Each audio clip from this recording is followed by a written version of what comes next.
သမီးရဲ့နာပြေကြီးနေချင်တယ်အဖေသမီးလေးကိုပွေကကိုအိမ်လေးမှာအတူမခွဲပါနေချင်တော့လေဘဝတွေကလက်တွေမှာတော့မလွယ်မပြည့်စုံတော့စိတ်ကူးယုံနေပဲ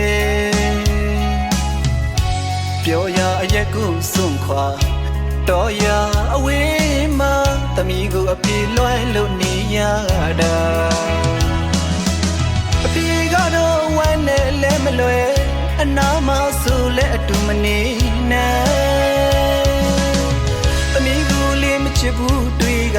အဖေပေါ်မှာတမျိုးမမြင်နဲ့ကွာအဖေဆိုတာမိသားစုရဲ့လိုအိုက်တာမြဲဖြည့်စည်းနိုင်ဖို့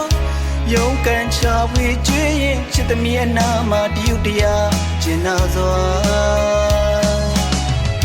မိမပြီးနိုင်တဲ့အဖေမှာသမီးငယ်ကိုမချစ်လို့ရဲ့မဟုတ်ပါ